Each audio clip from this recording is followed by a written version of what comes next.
महेश गायकवाडला उभं केलं. कुठून आली हो 54,000 मतं त्यांना? सेनेच्या कार्यकर्त्यांनी त्यांची सगळी मतं त्यांना दिली. इतकी मोठी निवडणूक लढण्या एवढी त्यांची आर्थिक परिस्थिती होती की नाही मला माहित नाही, पण ते लढले आणि 50-55,000 मतं घेतली. ही आली कुठून? 4 महिन्यानंतर त्यांना पक्षात घेतलं. युतीमध्ये असं नाही चालत. कुठेतरी आम्ही चुकलो असू, नाही असं नाही, पण आम्ही पाठीत खंजीर नाही खुपसला. आम्ही आमचा उमेदवार त्यांच्या विरुद्ध उभा नाही केला. पण अशा पद्धतीने ज्यांनी काम केलं त्यांच्यावर विश्वास ठेवणं माझ्यासारख्याला तरी अडचणीचं वाटतं. आणि म्हणून माझं मत आहे की भारतीय जनता पार्टीने कल्याण पूर्वला जेवढे प्रभाग आहेत, पॅनल आहेत, या सगळ्याच्या सगळ्या पॅनलमध्ये आपण उमेदवार उभे केले पाहिजेत. महापालिकेत 122 उमेदवार उभे करायचे. ते करू. ते तुमच्या ताकदीवर, तुमच्या आधारावर. तुम्ही ज्या पद्धतीने आता या सभेला हजर आहात, ही ताकद तुमची उभी राहिली तर कोणाच्या बापाची हिंमत नाही आपला पराभव करण्याची.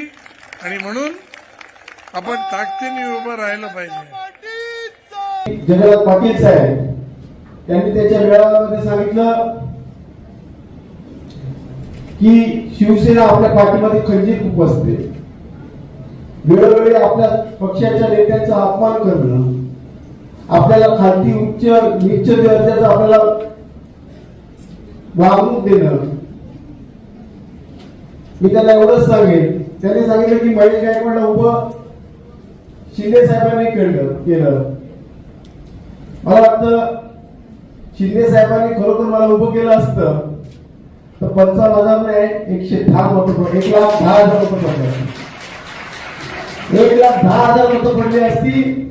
आणि ज्या ठिकाणी आज तुमचा माणूस आहे विराजमान, तिथे मी असतो. आम्हाला युतीच्या बाबतीत कधीच आम्ही टीका केली नाही, पण खऱ्या अर्थाने जर बघायला गेलं तर त्या आपल्या या कल्याण पूर्वेमध्ये मला वाटतं की त्यांचा प्रकाश दादा आपल्या इथे आहेत, अप्पा आहेत, तिथे रायबळे साहेब आहेत. या कल्याण पूर्वेमध्ये त्यांचा एक नगरसेवक निघता नाकी दम यायचा. आपल्या बाळासाहेबांच्या विचारांवरती आणि शिवसेनेच्या आधारावरती एक नगरसेवक निवडून यायचा. त्यामुळे आम्हाला या ठिकाणी आमची ताकद दाखवण्याची वेळ आपण आणू नये, कोणत्या प्रकारच्या वल्गना करू नये, जेणेकरून आम्हाला आमची आक्रमकता दाखवण्याची वेळ येईल. मला वाटतं या ठिकाणी मला आवर्जून सांगावंसं वाटतं, या कल्याण डोंबिवलीमध्ये एक कार्यकर्ता म्हणून, एक शिवसैनिक म्हणून मला वाटतं 16 वेळावरती एकदा होऊनच जाऊ द्या. आणि